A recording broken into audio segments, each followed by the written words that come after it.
vem de Belo Horizonte, do Eduardo Armon, Rua Armindo Chaves. Tem telefone, tem tudo. Prezado Jô, diante dos milhões e milhões de dólares apurados pela CPI do PC Farias, eu acho que o processo de corrupção do Magre, de apenas 30 mil dólares, deveria ser retirado da Justiça Federal e levado para o juizado de pequenas causas. Não seria mais justo? Um abraço, Eduardo Armon. Olha, não há dúvida, Eduardo. Se você for botar na balança, não há dúvida. Ele está preocupado com o lado político da AIDS. Eu vou chamar o vice-presidente do Grupo Pela Vida, Ronaldo Mussauer.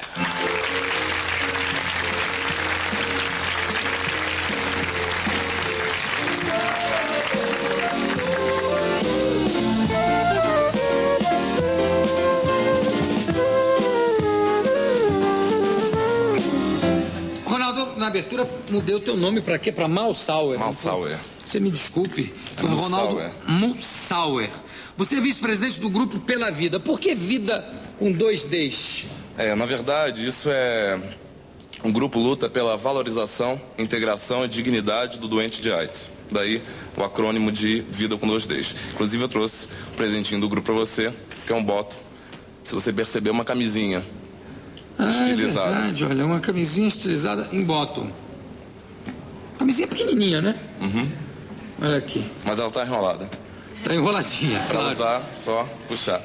Ô Ronaldo, por que você de repente parou e resolveu dedicar um tempo da tua vida? Essas são perguntas que eu vou te fazer, porque tá todo mundo em casa querendo fazer, tá? Por que você parou e resolveu dedicar um tempo da tua vida ao Grupo Pela Vida?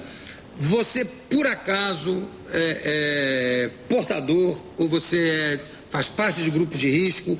O que te levou? O que te despertou o interesse de participar tão ativamente do Grupo Pela Vida? Bom, então tem várias perguntas numa só que você fez aí. Já fiz para me livrar logo dessas todas.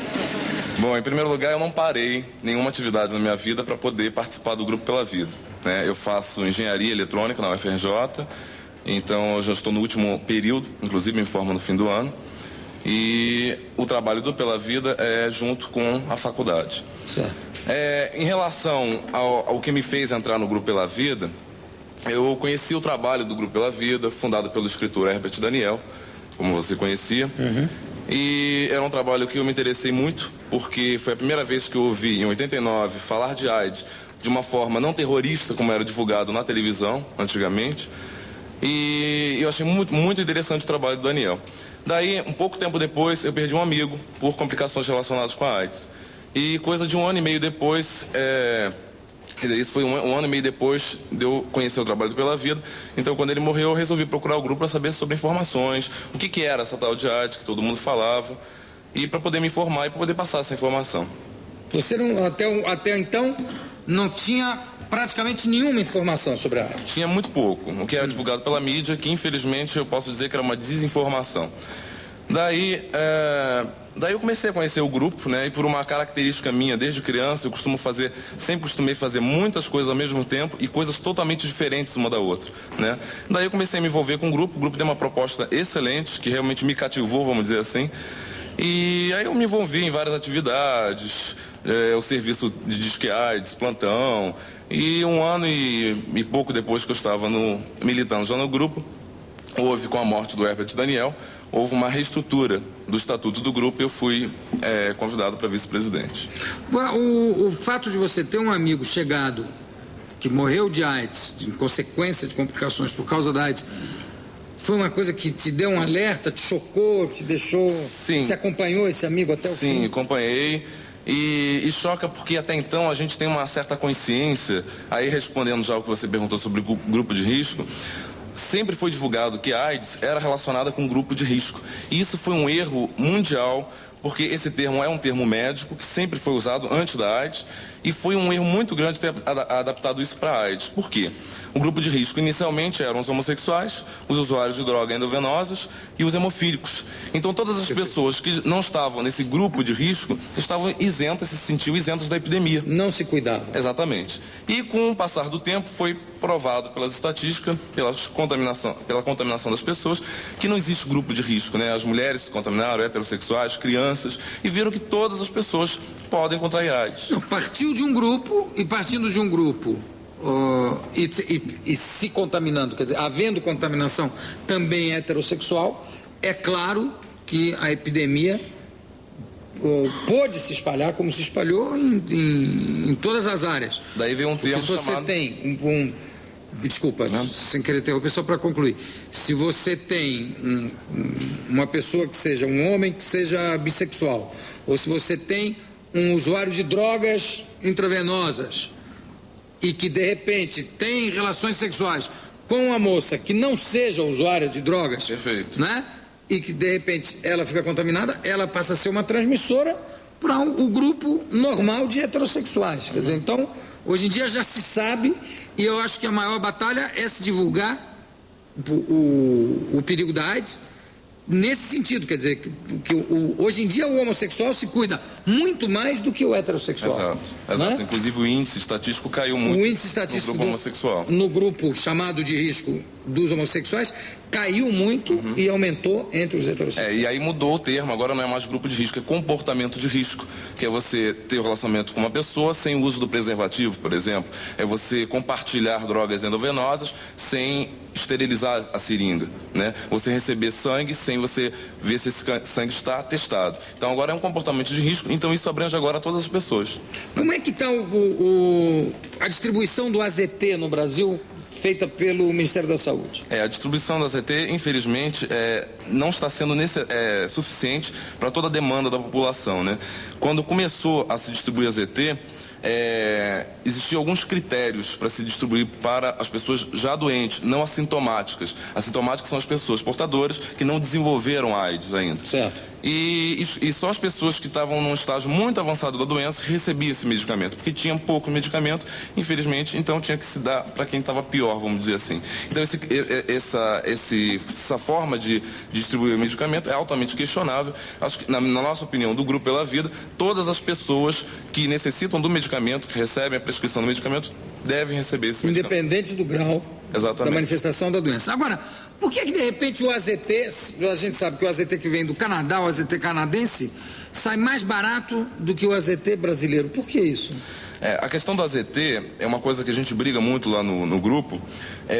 O que aconteceu com o AZT? Houve um monopólio laboratorial da Wellcome que fabrica o AZT. Então hoje só a Wellcome fabrica o AZT, quer dizer, até a coisa de 3 meses atrás só a Wellcome fabricava, então ela vende o preço que o AZT, que hoje está na faixa de 800 e poucos mil cruzeiros, que o vidro dá para um mês, então realmente as pessoas não têm acesso ao medicamento. Nisso não tinha como você brigar para baixar esse preço que a Wellcome monopolizava. Agora o governo autorizou a fabricação do AZT brasileiro pelo laboratório microbiológico. Mas mesmo assim o preço está na faixa de $90, ainda está um pouco acessível. Do preço do canadense qual é? Olha, eu não tenho conhecimento do preço canadense. O único conhecimento que eu tenho é o Wellcome, que vem direto dos Estados Unidos.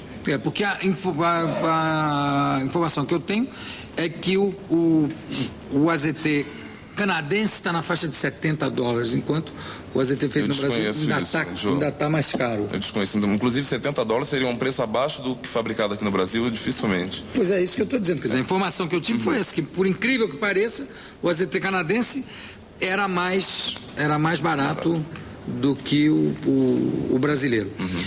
Qual é o tipo de campanha que vocês acham no Grupo Pela Vida que deve ser feita em relação à AIDS? Você acha que as campanhas, desculpa, só para completar, as campanhas que são feitas pelo governo estão na linha certa hoje em dia? Na nossa opinião, não. Nunca estiveram.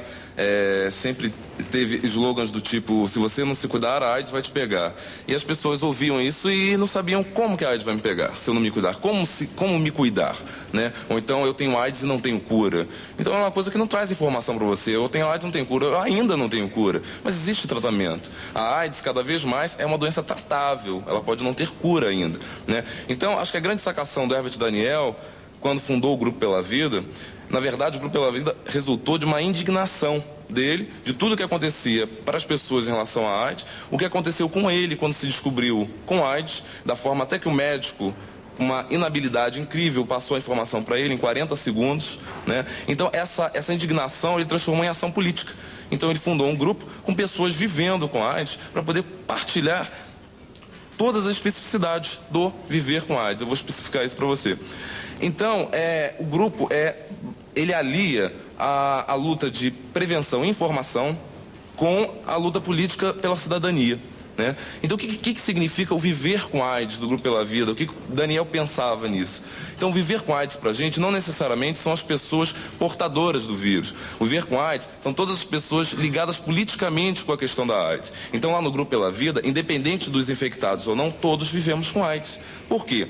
Não interessa para a gente divulgar a sorologia, seja positiva ou negativa, nossa. Por quê? Se a pessoa disser eu sou soropositivo, as pessoas vão pensar, bom, só porque você é soropositivo, então você está militando num grupo. Se a pessoa diz que sou soronegativo, diz, bom, olha, não tem nada a ver com essa história, eu sou negativo, só está lá militando. Então, para evitar esse tipo de confusão, a gente procura passar que AIDS é um problema de todos nós. Muito bem. Para evitar que haja, inclusive, um preconceito dentro uma discriminação, uma nobreza de sangue, vamos dizer assim. Muito bem. E o problema é de todos nós, o problema é de todo mundo mesmo. Eu acho que enquanto as pessoas nos conscientizarem que a AIDS é um problema de todos, a AIDS não vai ser solucionada. Você acha que qual seria a maneira de se fazer, qual seria o caminho certo das campanhas de explicação sobre a AIDS? Olha, porque eu vejo muita coisa encenada, muita coisa, né? Teatralizada, mas eu vejo pouca coisa prática de dizer, pegar a camisinha e dizer, olha, tem que, se não tiver isso aqui, por enquanto, a única coisa que evita a AIDS é isso. Quer dizer, uma coisa mais direta. E existe um certo problema, assim, as pessoas têm medo de ofender certas morais e se esquecem que estão tratando com a vida humana. Uma epidemia. E com uma epidemia. É engraçado, foi bom você tocar nisso. Tinha um outdoor que era divulgado, que tinha a silhueta de um homem e uma mulher, e na genitália dos dois um alvo, né, escrito bem grande vermelho, AIDS. Então, passava aquela ideia, tipo assim, você olhava o sexo das duas pessoas, do homem e da mulher, e via a palavra AIDS. Então, ligava diretamente AIDS com sexo. Então, eu fico imaginando, por exemplo, para o adolescente que começa a vida sexual e vê um negócio daquele. E mais complicado ainda é você divulgar de uma forma correta a prevenção para um adolescente que está começando a sua vida sexual com a camisinha no meio.